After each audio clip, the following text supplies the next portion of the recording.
សួស្តីប្រិយមិត្តជិតឆ្ងាយទាំងអស់គ្នាថ្ងៃនេះ Channel កំឌីអូសូហ្វីបានយកនៅវីដេអូមួយវីដេអូហ្នឹងគឺនិយាយអំពី solar បន្ទះ solar ដែលស្រូបពន្លឺព្រះអាទិត្យយកមកប្រើណាផ្ទះខ្ញុំបានប្រើបន្ទះ solar ហ្នឹងហើយខ្ញុំបានធ្វើជាវីដេអូមួយទុកគ្រាន់ចែកចាយគ្នាមើលហើយអញ្ចឹងសូមអញ្ជើញទស្សនានៅសកម្មភាពខ្លះៗនៃក្រុមហ៊ុនដែលគេមកតម្លើង solar បន្ទះអគ្គិសនីឲ្យផ្ទះខ្ញុំហ្នឹងផ្ទះខ្ញុំហ្នឹងនៅអាមេរិកណានៅអាមេរិកនៅរដ្ឋ Pennsylvania USA ហើយបន្ទះ solar ហ្នឹងច្បាប់ទម្លាប់អីនៅអាមេរិកគេអត់ដូចស្រុកខ្មែរយើងបង់ពន្ធបង់អីទេគឺគេមានក្រុមហ៊ុនអគ្គិសនីមួយណានៅ Pennsylvania ហ្នឹងគេមានឈ្មោះហៅថាពេជ្រកូអញ្ចឹងក្រុមហ៊ុនដែលមកដាក់ផ្ទាំង solar ហ្នឹងគឺគេធ្វើសហការគ្នាជាមួយនឹងពេជ្រកូហ្នឹងអញ្ចឹងការបងប្រាក់យ៉ាងណានោះចាំមើលតទៅទៀតទៅព្រោះឥឡូវនេះរយៈពេល6ខែហើយsolar ដែលគេដាក់ឲ្យគេមកក្រុមហ៊ុន solar ឈ្មោះ Four Seasons ហ្នឹងគេមកដាក់ឲ្យខ្ញុំហ្នឹងគឺគេ discount ឲ្យក្នុងរយៈពេល6ខែអត់គិតលុយទេឲ្យយើងប្រើ6ខែឥឡូវនេះចុងហើយខែទី6ហើយនៅខែ November ហ្នឹងគឺជាខែទី6ហើយអញ្ចឹងខ្ញុំក៏មិនទាន់ដឹងថាគេឲ្យខ្ញុំបង់លុយប្រមាណទេជាមួយនឹងពេជ្រកូហ្នឹងគឺថាពេជ្រកូនៅខ្មែរយើងហៅថាក្រុមដូចរដ្ឋអញ្ចឹងណាភ្លើងរដ្ឋណាភ្លើងរដ្ឋពេជ្រកូហ្នឹងគឺបោះ City នៅ Pennsylvania ហ្នឹងហើយនឹងភ្លើងឯកជន solar ហ្នឹងចាំមើលតទៀតទៅតើយ៉ាងម៉េចខ្ញុំនឹងប្រាប់ទៀតនេះឈ្មោះក្រុមហ៊ុនដែលតម្លើង solar ឲ្យផ្ទះខ្ញុំហ្នឹងនៅ Pennsylvania នៅ Philadelphia ណានេះមុខផ្ទះខ្ញុំផ្ទះនៅអាមេរិកគឺអញ្ចឹងផ្ទះនៅតំបន់ Pennsylvania Philadelphia ហ្នឹងផ្ទះដូចគ្នាអញ្ចឹងហ្នឹងហៅផ្ទះល្វែងណាដូចយើងនៅស្រុកខ្មែរផ្ទះល្វែងហ៎ប៉ុន្តែល្វែងនៅស្រុកខ្មែរវាមានទ្វារធំណានៅខាងក្រោមឲ្យឡានចូលទៅក្នុងផ្ទះបានតែផ្ទះនេះវាមានលក្ខណៈខុសគ្នាឡានចូលបានតែផ្នែកខាងក្រោយទេគឺថាមកតាមក្រោយណានៅខាងក្រោយផ្ទះតិចទៀតមានរូបភាពនៅខាងក្រោយផ្ទះហ្នឹងគឺឡានខ្ញុំចូលពីខាងក្រោយបានគេហៅ basement នៅ basement ហ្នឹងមានការ៉ាសឡានមួយនៅក្នុងផ្ទះហ្នឹងអាចចូលបានតែខាងមុខអត់អាចចូលបានទេនេះពេលព្រឹកគេមកតម្លើងឲ្យណាគេយោងបន្ទះ solar ហ្នឹងឡើងទៅលើដាក់នៅតបូលផ្ទះបន្តិចទៀតខ្ញុំនឹងថតឲ្យមើលណានោះហ្នឹងគឺបន្ទះ solar ហ្នឹងហើយគឺគេសែងអ្នកមានអ្នកនៅពីក្រោមគេយោងឡើងទៅលើតិចទៀតខ្ញុំនឹងថតឲ្យមើលនេះណាអាហ្នឹងគឺគេយោងឡើងទៅលើណាគេដាក់បន្ទះ solar ហ្នឹងយោងឡើងទៅលើអូអានេះខាងក្រោយផ្ទះច្រឡំអានេះខាងក្រោយផ្ទះហើយខាងក្រោយផ្ទះគេមានបំពង់ដែករបស់គេណាឡានមានឡាននៅខាងមុខផ្ទះមួយសម្រាប់ដាក់បន្ទះ solar ហើយឡាននៅខាងក្រោយផ្ទះហ្នឹងនេះដែលខ្ញុំនិយាយខាងក្រោយផ្ទះណានេះមានការ៉ាសឡាននៅខាងក្នុងអញ្ចឹងឡានអាចចូលចតនៅខាងក្នុងបាននេះផ្ទះខ្ញុំណាពីខាងក្រោយដាក់គេតខ្សែភ្លើងចូលមកក្នុងផ្ទះហ្នឹងទស្សនវិជ្ជានេះគឺផ្ទះនៅអាមេរិកអញ្ចឹងឯងផ្ទះនៅតំបន់ Villa ណាខុសគ្នាផ្ទះល្វែងនេះគឺផ្ទះល្វែងផ្ទះសម្រាប់ជនសាមញ្ញអ្នកមធ្យមអីអ្នកល្មមដូចខ្ញុំអីអញ្ចឹងជាជនសាមញ្ញណាមិនសូវមាន income ច្រើនអីយើងអាចនៅផ្ទះល្វែងអញ្ចឹងណាយើងបង់ទៅអានេះគេយោងឡើងទៅលើណាគេយោងឡើងទៅលើគេយោងរបៀបអញ្ចឹង គេយោងទៅតែមើលសកម្មភាពគេយោងវាឡើងទៅលើណាខ្ញុំអត់បានកាត់សម្លេងវីដេអូលឺតោះបានកាត់ឥឡូវទៅហ្នឹងប៉ុន្តែយើងនិយាយចូលគ្នាទៅណាអាចលឺដែរនេះគេយោងឡើងទៅលើមានម្នាក់នៅលើនឹងខែតិចហើយរយៈពេលនៃការតម្លើងហ្នឹងវា6ខែណា6ខែវ៉ាវធ្វើនៅក្នុងខែ2ឥឡូវនេះខែ10 11ការតម្លើងហ្នឹងគេតម្លើងនៅខែ2ណាខែ2នឹងឯងខែ2គេមកតម្លើងខែ2ខែ3ចាប់ប្រើ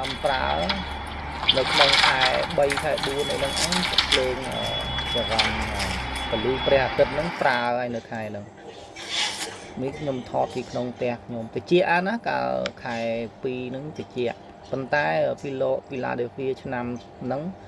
មិនសូវជាមានស្នូច្រើនប៉ុន្មានទេខែ2ចាប់អស់ហើយអស់ស្នូហើយនេះយើងថតពីលើផ្ទះទៅអញ្ចឹងមើលឃើញក្រុមហ៊ុនហ្នឹងណាទៀតឥឡូវក្រុមហ៊ុនគេទៅអស់គេទៅវិញហើយធ្វើបានមកព្រឹកផងណាប្រហែលជា6ម៉ោងអីមើលតាំងពីព្រឹកដល់ពេញផ្ទះម៉ោង2អីហើយចោលទៅផ្ទះគេ2ហើយនេះខ្ញុំអត់ទាន់បានលាបថ្នាំអីផងចាំមើលតិចទៀតខ្ញុំលាបថ្នាំឲ្យមើលទៅពណ៌សស្អាតនឹងបន្ទះហ្នឹងគេដាក់អញ្ចឹងណាគេដាក់10ផ្ទាំងឲ្យយើងដាក់10ផ្ទាំងឲ្យយើងហើយយើងបង់រំលោះទៅហើយខ្ញុំចាប់ដើមបង់រំលោះហើយមិន10ទាំងអញ្ចឹងមិនដឹងយ៉ាងណាដែរណាដូចខ្ញុំប្រាប់អញ្ចឹងវាបានរយៈពេល6ខែហើយនៅចុងខែហ្នឹងនឹងឃើញប៊ីលធ្លាក់មកហើយតើត្រូវបង់ប្រមាណរៀងថ្លៃដែលយើងគេតម្លើងឲ្យយើងហ្នឹងគេយកប្រមាណអញ្ចឹងណាហើយភ្លើងហ្នឹងប្រើរបៀបម៉េចចាំមើលដឹងពួកគេបានប្រាប់យើងថាអាភ្លើងហ្នឹងប្រទេសសូឡាហ្នឹងពេលណាដែលវាមានគ្រប់គ្រាន់គឺវាអូតូវាពុះពេភ្លើងរស់ហើយវាប្រើភ្លើងហ្នឹងតែម្ដងនៅពេលណាដែលបន្ទះសូឡាហ្នឹងវាអត់គ្រប់គ្រាន់វាមិនអាចរត់រួចមកផ្ទះហ្នឹងគឺវាលោតទៅភ្លើងរត់វិញវាអូតូយើងមិនបាច់ទៅវីរវល់មួយវាអូតូតែម្ដងដូចជាខែតិចអញ្ចឹងឥឡូវនេះខែ11ខែ11នៅអាមេរិកណានៅហ្វីឡាដេលហ្វីយើងមានអត់សូវមានពលឺថ្ងៃដល់មានពលឺថ្ងៃអញ្ចឹងបើកាលណាវាមិនគ្រប់គ្រាន់ទេគឺវាលោតចូលភ្លើងរត់របស់យើងភ្លើងសូឡានឹងវាឲ្យមិនគ្រប់ទេគឺយើងប្រើភ្លើងរត់ពីព្រោះខ្ញុំមកទៅធ្វើការមកផ្ទះវិញជួនកាលឃើញដាច់អាហ្នឹងគឺវាលោតភ្លើងវាលោតអូតូវាលោតអូតូចូលភ្លើងរត់វិញខ្ញុំគិតថាអញ្ចឹងពីព្រោះមួយថ្ងៃហ្នឹងវាអត់ទៅមានពលឺថ្ងៃណាហើយមកផ្ទះវិញឃើញភ្លើងដាច់ភ្លើងវាលោតពីព្រោះក្នុងផ្ទះខ្ញុំក៏តែគ្រឿងអេឡិចត្រូនិកដូចជាមកវាលោតអេឡិចត្រូនិកខ្ញុំដោតភ្លើងអេឡិចត្រូនិកដល់អញ្ចឹងដល់វាដាច់ទៅអាម៉ោងហ្នឹងវាមិនលោតមក0វិញអញ្ចឹងមិនដឹងថាដាច់ភ្លើងដោយសារវាអូតូដូចខ្ញុំនិយាយមិញអញ្ចឹងវាអូតូវាលោតចូលភ្លើងរត់វាលោតចូលភ្លើងរត់វិញវាមកដាច់ភ្លើងសូឡាទេអញ្ចឹងណាកាលណាមានពលឺថ្ងៃគ្រប់គ្រាន់វានឹងលោតចូលសូឡាវិញហើយតើអស់ប្រមាណហ្នឹងចាំមើលខែ11ហ្នឹងចាំមើលខ្ញុំចង់មើលឌីលវាតើបានប្រមាណព្រោះតាំងពីខែ3ខែ4មកវាដូចអត់មានប្រើអីទេអត់មានលុយគេឲ្យយើង free យើងបង់តែ$8រៀងរាល់ខែខលមកមិញទៀតគេណា$8រាល់ខែវាក្រោយគេពុតអានេះផ្ទាំងវា10ផ្ទាំងណាទាំងអស់នឹង10ផ្ទាំងពេញដបូលពេញផ្ទះតែម្ដងពេញដបូលផ្ទះយើងណាផ្ទះខ្ញុំណាយើងគូជាងគេផ្ទះសងខាងនេះគេធ្វើដល់គេទៅយើងធ្វើដល់យើងអញ្ចឹងទៅណាវាអត់ដូចគ្នាទេផ្ទះមួយណាដបូលផ្ទះខ្ញុំគេមកលាបអាពណ៌សកុំឲ្យវាដក់ទឹកណាចឹងខុសពីផ្ទះសងខាងហ្នឹងគឺដំបូលខ្មៅខុសគ្នាកន្លែងនេះមានពេលទឹកភ្លៀងមកវាជាប់ដោយសារវាស្ទះកន្លែងមាត់លូទៅក្រោមមក ហើយចឹងមានសំណាមដក់ទឹកនេះគឺបន្ទះសូឡាហ្នឹងហើយគេដាក់ឲ្យហើយគេប្រាប់ថាពេលដែលយើងបង់រំលោះដូចយើងបង់ថ្លៃផ្ទះហ្នឹងណាបង់រំលោះអស់ហើយពេលនោះបន្ទះសូឡាហ្នឹងជារបស់យើងហើយvìអត់គេអត់មានយកលុយទេអត់មានអីទាំងអស់គឺជារបស់យើងអញ្ចឹងយើងជាមួយក្រុមហ៊ុនភ្លើងរដ្ឋហើយកាលណាប្រទេសយើងអត់រួចទាន់វារំចូលទៅក្នុងសិលទៅភ្លើងសូឡាទៅកាលណាភ្លើងអត់គ្រប់គ្រាន់វារត់ចូលទៅភ្លើងរដ្ឋវិញហើយបើយើងគេប្រាប់ថាហ្នឹងយើងអត់ដឹងទេចាំមើលមួយឆ្នាំទៅមិនចាំធ្វើវីដេអូមួយទៀតបង្ហាញពីផលចំណេញនៃការប្រើសូឡាហ្នឹងនៅPhiladelphiaដែលខ្ញុំបានធ្វើប្រើហ្នឹងវាចំណេញយ៉ាងម៉េចអីខ្ញុំអត់ដឹងដែរណាខ្ញុំខំមកបង់រំលោះឲ្យឆាប់អស់ទៅដើម្បីបានផ្ទាំងសូឡាជារបស់យើងហើយចាំមើលយ៉ាងម៉េចពីគ្រាន់តែប្រាប់ថាពេលណាដែលយើងភ្លើងដែលវាស្រោបពីពន្លឺព្រះអាទិត្យហ្នឹងច្រើនលើសពីការប្រើរបស់យើងឧទាហរណ៍ថាវាស្រោបបាន100ហើយផ្ទះយើងប្រើបានតែ50ទេនៅសល់50ទៀតអញ្ចឹងគេបច្ចកោភ្លើងរត់គេទិញយកអា50ហ្នឹងអញ្ចឹងបើគេទិញយកអា50ហ្នឹងហើយយើងប្រើអស់50ទូទាត់គ្នាទៅយើងរួចខ្លួនខែហ្នឹងគឺ0ដុល្លារទេយល់ទេយើងខ្ញុំនិយាយយើងមួយទេដាក់ភ្លើងឲ្យរត់ទេព្រោះគេទិញភ្លើងយើង50ទៅហើយយើងប្រើអស់50ណាគឺនិយាយអញ្ចឹងប៉ុន្តែខ្ញុំអត់យល់ណាពេញមួយយ៉ាងមិនពេញពីព្រោះជាភ្លើងរបស់យើងហើយយើងប្រើ50ហើយយើងសល់50ពីគួរទៅបានរបស់យើងណាហើយខ្ញុំនិយាយខុសហ្នឹងចាំមើលចាំមើលទាំងអស់គ្នាដែរខ្ញុំអត់ដឹងដែរយើងអត់ទាន់បង់ឲ្យរួចឲ្យគេណាដល់អញ្ចឹងគេភ្លើងហ្នឹងគេនៅតែយកអញ្ចឹងពីព្រោះដូចមិនទាន់បោះយើងយើងនៅជពាក់គេណាខ្ញុំគិតថាបងមួយឆ្នាំខ្ញុំបងតែអង្គុយអញ្ចឹងប៉ុណ្្នឹងផ្ទះគេឆ្នាំអីមិនបងរួចពេលបងរួចហើយអានឹងចាំមើលតើវាយ៉ាងម៉េចទៅវិញឥឡូវនេះយើងតាមដានផ្ទាំងសូឡាដែលខ្ញុំថតទៅទៀតទៅនេះនៅលើដបូលផ្ទះខ្ញុំឡើងរបៀបអញ្ចឹងឡើងមកលើប្រអប់នឹងចឹងនេះនៅខាងក្រោមនៅ basement ណាគេ install ប្រអប់នេះខ្ញុំមាននិយាយតែម្ដងនេះ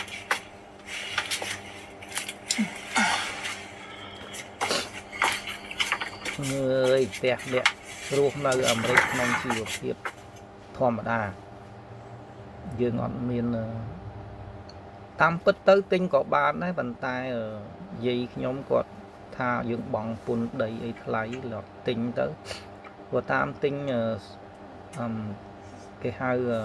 គេ single house ណាទិញក៏ចេះតែបានដែរគាត់បង់ពន្ធដីថ្លៃដល់អានេះយើងបង់ពន្ធតិចទេមួយឆ្នាំខ្ញុំត្រូវបង់ពន្ធជូនរដ្ឋផ្ទះយើងបង់ពន្ធណាមិនដូចស្រុកខ្មែរទេតួយើងទិញដាច់ហើយក៏ដោយផ្ទះខ្ញុំនេះដាច់អស់ហើយគ្មានជាពាក់អ្នកណាជាពាក់លុយអីគ្នាធ្វើនៅអាមេរិកដាក់ made in USA from imported part solar system equipment គេទៅសេថាធ្វើនៅអាមេរិក made in USA នេះបានន័យថាប្រទេសហ្នឹងគេធ្វើនៅអាមេរិកមិនដឹងដែរណាដូចខ្ញុំនិយាយមិញអញ្ចឹងនឹងប្រទេសហ្នឹងគឺតែប៉ុណ្្នឹងឯងដុំវាខុសគ្នាណាក្រុមហ៊ុនខ្លះផ្សេងអានេះ on off ខ្ញុំមិនដឹងដែរគេបើកឲ្យហ្នឹងប៉ុន្តែយើងប្រើភ្លើងរាល់ថ្ងៃរយៈពេល6ខែហ្នឹងយើងបង់ឲ្យតែពេជ្រកោហ្នឹងឯងពេជ្រកោមួយខែខ្ញុំបង់49ដុល្លារទាំងថ្លៃយើងបង់អនឡាញគេយកលុយទៀតស្អីក៏លុយដែរលើកនេះនៅនេះគេសងតែជាង50ដុល្លាររៀលខែដាក់ម៉ាស់នៅនេះហ្មងនេះនៅទីខាងក្រៅព្រោះបច្ចុប្បន្នជួនកាលគេមកគេអត់អាចចូលក្នុងផ្ទះយើងបានទេគេបិទបើកខ្លួននៅខាងក្រៅតែម្ដងគេតដំមកនឹងដីនៅអីនេះចេះទៅរស់ទៅទៀតដល់ថ្ងៃងាប់ទៅនឹងយ៉ាងណាផ្ទះនឹងបានទៅណាបានទៅខ្ញុំមិនដឹងដែរខ្ញុំងាប់ទៅតែផ្ទះនឹងខ្ញុំបង់ដាច់ហើយ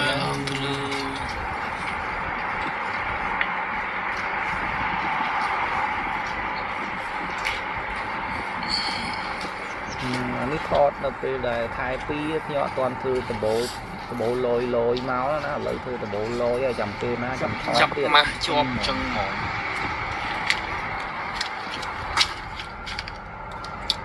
ដុំគេណាដុំភ្លើងហ្នឹងភ្លើងពលឺព្រះអាទិត្យណានេះដុំភ្លើងនេះគឺដុំភ្លើងពលឺព្រះអាទិត្យចូលមកចូលកន្លែងហ្នឹងមានតែសេដុំភ្លើងអនគឺបើកហើយអនវាឡើងមកលើបានន័យថាបើកហើយអនគឺបើកភ្លើងហ្នឹងហើយអញ្ចឹងវាអូតូខ្លួនវាខាងក្នុងណានេះរៀងឃើញមកកប៉ោយមិនតិចនៅខាងលើហ្នឹងអាហ្នឹងជាភ្លើងរត់ហើយនេះដុំភ្លើងហ្នឹងហើយអាមួយឃើញខ្សែពណ៌លឿងហ្នឹងអាហ្នឹងភ្លើងរត់ហើយអានេះភ្លើងសូឡាគេតបែកខ្នែងអីមិនខ្ញុំអត់ដឹងទេបើទៅលើគេបញ្យល់អញ្ចឹងវាមិនបុកគ្នាទេកាលណាភ្លើងសូឡាអត់វាលោតចូលទៅភ្លើងរត់ហើយកាលណាភ្លើងសូឡាឡើងមកវិញគ្រប់គ្រាន់វាលោតចូលមកភ្លើងសូឡាវិញគឺវាគូពេខ្លួនវាគូពេភ្លើងរត់អញ្ចឹងវាអត់បុកគ្នាទេដូចខ្ញុំបានពិពណ៌នាមុនអញ្ចឹងពេលខ្លះខ្ញុំមកពីធ្វើការវិញស្រាប់តែឃើញគេដូរភ្លើងណាវាអូតូខ្លួនវាដែលយើងដឹងថាដូរភ្លើងបានពីព្រោះនាឡិកាយើងនាឡិកានៅផ្ទះខ្ញុំហ្នឹងវាដោតខ្សែភ្លើងអញ្ចឹងពេលមកវិញឃើញអានាឡិកាហ្នឹងវាលូតពេលអញ្ចឹងវាលូតម៉ោងខុសដូរភ្លើងហ្នឹងអញ្ចឹងបានន័យថាពីព្រោះដូចខ្ញុំនិយាយដដែលអញ្ចឹងកាលណាភ្លើងអត់គ្រប់វាលូតចូលភ្លើងរត់នៅកាលណាភ្លើងគ្រប់វាលោតចូលមកភ្លើងនេះវិញអញ្ចឹងដាច់ភ្លើងក្រុមគេមក inspection ទឹកក្រោយនេះពុតគេមក inspection ទឹកក្រោយអានេះខ្ញុំនិយាយនេះដោយសារខ្ញុំតាំងពីដំបូងណាហើយខ្ញុំទៅចាក់ផ្សាយនៅខែ11នេះឯងតាំងពីខែ2នេះវីដេអូនេះអត់មានពេលដាក់នឹកឃើញថាចាំដល់គេហើយស្រួលបួលសិនឥឡូវដល់ខែ11ឯងអត់ឃើញ bill ធ្លាក់មកបង់ទៅ bill រត់$49នេះខ្ញុំនិយាយមិញចឹង$49រាល់ខែ bill រត់បង់ឲ្យភ្លើងរត់$49ហើយភ្លើងសូឡាហ្នឹងបង់$8រៀងរាល់ខែហើយខ្ញុំបង់រំលោះណាយើងចេះបង់រំលោះទៅមានលុយប៉ុណ្ណឹងទៅពីព្រោះយើងស៊ីលុយណាស៊ីលុយចាស់ហើយហ្នឹងខ្ញុំមាន retire disability នោះគេបាន1000ជាងរៀងរាល់ខែចេះបង់ទៅអត់មានធ្វើអីផងឆ្លៀតទៅធ្វើការលុយសុទ្ធលុយអីខ្លះចឹងទៅបានខ្ញុំមកបង់ទៀតទៅព្រោះយើងអត់មានជពាក់អីទៀតទេជពាក់តែ2ហ្នឹងទៀតទេជាអ្នកតែភ្លើងហ្នឹងហើយនឹងខ្ញុំជួសជុលផ្ទះនោះផុតពីហ្នឹងទៅចប់ហើយរួចខ្លួនទៀតហើយ2ឆ្នាំទៀតអស់ហើយអស់លុយជពាក់ហ្នឹងទៀតព្រោះថ្លៃផ្ទះខ្ញុំបង់រួចអស់ហើយនៅតែថ្លៃធ្វើសូឡាហ្នឹងគេយកលុយចឹងបានអត់បានយើងផ្សព្វផ្សាយថាបានជោគជ័យអីយ៉ាងបើគេចាំមើលសិនថាវាចំណេញឬខាតអីយ៉ាងម៉េចចាំមើលតទៅទៀតពេលយើងប្រើនេះខ្ញុំលាបពណ៌ខ្ញុំនិយាយមិញឥឡូវខ្ញុំលាបនេះបំពង់បង្ហុយផ្ទះមួយហ្នឹងខ្ញុំលាបពណ៌មុនហ្នឹងវាអត់ទាន់លាបពណ៌ទេថ្ងៃមុននេះថ្ងៃនេះមេសតុំទៀតអាហ្នឹងខែដូចខ្ញុំថតហ្នឹងម្ដងខែមេសតុំហ្នឹងថ្ងៃនេះខែ3ខែ4ហ្នឹងឯងទៅធ្វើហើយឡើងថតលាបពណ៌លាបអីហើយថតម្ដងទៀតខ្ញុំលាបពណ៌បំពង់ហ្នឹងផ្ទះនឹងតូចដែរណាទទឹងប្រហែលជា4ម៉ែត្រយើងនៅផ្ទះល្បីកំណាចឹងណា4ម៉ែត្រ5ម៉ែត្រហ្នឹងអាទទឹងផ្ទះហើយបណ្ដោយស៊ីជម្រៅអីប្រហែលផ្ទះស្រុកខ្មែរយើង6-10ម៉ែត្រអីហ្នឹងឯងតាមមើល6-10ម៉ែត្រផ្ទះនេះយើងខ្លីដែរវា6-10ម៉ែត្រទេព្រោះវាធ្វើបាន3បន្ទប់ណាគេខណ្ឌ3បន្ទប់ណាចឹងប្រហែលជាប៉ុណ្ណឹងដូចតែផ្ទះល្វែងស្រុកខ្មែរហ្នឹងគ្រាន់តែវិធីធ្វើវាខុសគ្នាណាស្រុកខ្មែរយើងទៅឲ្យជាប់ដីនៅមុខផ្ទះឲ្យឡានអីចូលចតពីមុខតែនៅនេះខាងមុខគេមានដីទួលអញ្ចឹងយើងឡើងមកចូលកន្លែង living room តែម្ដងជាន់កណ្ដាលណាហើយ basement គឺជាន់ក្រោមដែលយើងថតពីក្រោយមិញហ្នឹងឡានចូលចតក្នុង basement បាន ចូលទៅចតនៅខាងក្នុងដូចគ្នាអញ្ចឹងហើយនៅសល់អាចធ្វើបានបន្ទប់មួយខ្ញុំធ្វើបានបន្ទប់មួយសម្រាប់office របស់ខ្ញុំណាខ្ញុំធ្វើ office មួយនៅខាងក្រោមនៅ basement នឹងគ្រាន់តែអង្គុយធ្វើលេង YouTube nhưអីណាយើងចាស់ឲ្យអត់សក់ណាគេមិនឲ្យធ្វើអីប៉ុន្តែយើងត្រូវតែធ្វើអត់សក់ពេកមានអានឹងនៅផ្ទះជួនធ្វើទៅថ្ងៃខ្លះខែខ្លះក៏បានលុយទៅមានអ្នកមើលច្រើនក៏បានលុយទៅ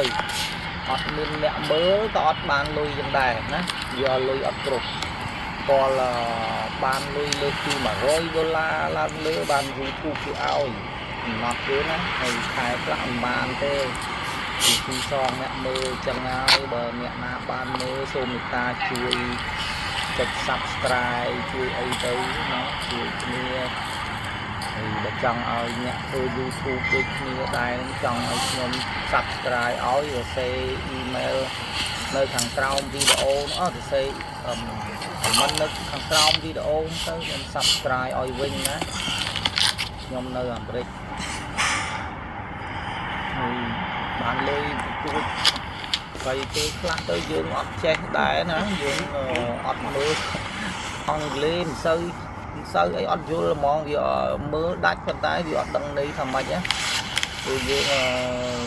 មិនសូវប្រកែបច្ចេកទេសហ្នឹងណាយើងអត់បានរៀនពីណាទេ YouTube ហ្នឹងយើងមើលតាម YouTube 10ទៅខ្លួនឯងទៅណាចឹងពេលខែខ្លះក៏បានលុយទៅកាលណាលើសពី100បានកាលណាក្រោម100គេទុកឲ្យទៅខែក្រោយជ្រុងទៀតដូចខែមុន3ខែហ្នឹង3ខែមិនទាន់បានលុយផងអញ្ចឹងវាស្រាប់គឺដឹងយ៉ាងណាទេខែហ្នឹងនឹងបានលុយឥឡូវបានប្រហែលហ្នឹង100ជាងហ្នឹងថាប៉ុន្តែ100ជាងគេកាត់ទៀតណាក៏លើសពី100លើសពី100 130 100អីទៅពេលគេកាត់ទៅសល់100ចឹងបានសង្ឃឹមថាខែនឹងបានទៅចោះខែនេះឥឡូវខែ11ហើយចុងខែថ្ងៃពោះអាលុយហ្នឹងចូលពីថ្ងៃទី20ណាយើងធ្វើ YouTube ហ្នឹងថ្ងៃ21អីហ្នឹងគឺផ្ញើលុយមកឲ្យយើងហើយខុសពីថ្ងៃសៅរ៍និងថ្ងៃអាទិត្យថ្ងៃសៅរ៍ថ្ងៃអាទិត្យចាំថ្ងៃ21អត់បានទេដល់ថ្ងៃច័ន្ទថ្ងៃនេះឥឡូវនេះមេឃស្រទុំអត់មានថ្ងៃទេចង់បញ្ចប់នៃវីដេអូហើយអញ្ចឹង